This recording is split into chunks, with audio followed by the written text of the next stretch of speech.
50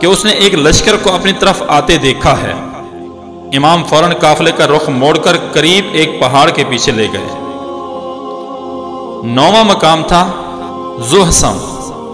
اس مقام پر امام کی ملاقات حر اور اس کے 1000 سپاہیوں سے ہوئی جو پیاسے تھے۔ امام نے سب کو پانی پلانے کا حکم دیا اور بذات خود بھی سب کو پانی پلایا اور جانوروں کو بھی پانی پلایا گیا۔ اس مقام پر ظہر کی نماز ادا کی گئی اور سب نے مل کر امام کی امامت میں نماز ظہر ادا کی۔ اس مقام پر امام نے حر اور اس کی فوج سے خطاب کیا اور فرمایا، جس کا مفہوم کچھ یہ تھا: او اہل کوفہ، تم لوگوں نے میرے پاس اپنے قاصد بھیجے اور مجھے خطوط لکھے کہ تم لوگوں کے پاس کوئی امام نہیں اور میں کوفہ آؤں اور تم لوگوں کو اللہ کے راستے میں اکٹھا کروں اور تم لوگ میری بیعت کر سکو۔ تم لوگوں نے لکھا کہ آپ اہل بیعت ہیں اور ہمارے معاملات کو ان لوگوں کی نسبت جو ناانصافی کرتے ہیں اور غلط ہیں بہتر طریقے سے حل کر سکتے ہیں، مگر اگر تم لوگوں نے اپنا ارادہ بدل لیا ہے اور منکر ہو گئے ہو اور اہل بیعت کے حقوق نہیں جانتے اور اپنے وعدوں سے پھر گئے ہو تو میں واپس چلا جاتا ہوں۔ حر کے لشکر نے امام کو واپس نہیں جانے دیا اور انہیں گھیر کر کوفہ کی بجائے کربلا کی طرف لے گئے۔ 10واں مقام تھا بیضہ۔ امام علی مقام اگلے دن بیضہ پہنچے اور اس مقام پر پھر حر کے لشکر سے خطاب کیا کہ آپ نے فرمایا، جس کا مفہوم کو یوں تھا کہ اے لوگو، رسول اللہ صلی اللہ علیہ وسلم نے فرمایا ہے، جو شخص ایسے بادشاہ کو دیکھے جو ظالم ہو، اللہ کے حرام قرار دیے کو حلال کہے، خدائی عہد و پیمان کو توڑے، سنت رسول کی مخالفت کرے اور اللہ کے بندوں پر گناہ اور زیادتی کے ساتھ حکومت کرتا ہو، تو وہ شخص اپنی زبان، اپنے فعل اور اپنے ہاتھ سے اس بادشاہ کو نہ بدلے تو اللہ کو حق پہنچتا ہے کہ ایسے شخص کو اس بادشاہ کی جگہ جہنم میں داخل کرے۔ امام علی مقام نے اس مقام پر مزید فرمایا کہ اے لوگو، تمہیں معلوم نہیں کہ جن لوگوں نے شیطان کی اطاعت اختیار کی اور اللہ سے منہ پھیرا، ملک میں فساد برپا کیا، حدود شرح کو معطل کیا اور مال غنیمت کو اپنے لیے مختص کر دیا، ایسی صورت میں مجھ سے زیادہ کس پر فرض عائد ہوتا ہے کہ وہ اصلاح کی کوشش کرے۔ میرے پاس تمہارے قاصد آئے اور خطوط پہنچے کہ تم نے بیعت کرنی ہے اور تم میرے مددگار بنو گے اور مجھے تنہا نہ چھوڑو گے، بس اگر تم اپنا وعدہ پورا کرو گے تو سیدھے راستے پر پہنچو گے۔ امام علی مقام نے یہاں لوگوں کو اپنے حسب اور نسب کا حوالہ دیا اور فرمایا، اگر تم اپنے وعدے سے پھر جاؤ گے تو تعجب نہیں، تم اس سے پہلے میرے والد اور میرے چچا زاد بھائی مسلم کے ساتھ ایسا ہی کر چکے ہو اور عنقریب اللہ مجھے تمہاری مدد سے بے نیاز کر دے گا۔ امام کی تقریر سن کر حر نے امام سے کہا کہ اگر آپ نے جنگ کی تو آپ کو قتل کر دیا جائے گا۔ امام علی مقام نے فرمایا، تم مجھے موت سے ڈراتے ہو اور کیا تمہاری شقاوت اس حد تک پہنچے گی کہ مجھے قتل کر دو گے؟ حر کے لشکر پر کوئی اثر نہ ہوا اور وہ امام علی مقام کو کربلا کی طرف گھیر کر لے جاتے رہے۔ 11واں مقام تھا عزیب الحجنات۔ اس مقام پر امام کی ملاقات ترمح بن عدی سے ہوئی، جس نے امام کو کوفے والوں کے خطرناک ارادے سے آگاہ کیا، جسے امام علی مقام پہلے ہی جانتے تھے، اور امام سے اپنے ساتھ کو آ جا چلنے کی درخواست کی تاکہ امام وہاں پناہ لے سکے۔ امام علی مقام نے فرمایا، اللہ تعالیٰ تمہیں اور تمہاری قوم کو جزائے خیر دے، ہمیں اور ان لوگوں میں عہد ہو چکا ہے اور اب ہم اس عہد سے پھر نہیں سکتے۔ 12واں مقام تھا قصر بنی مقاتل۔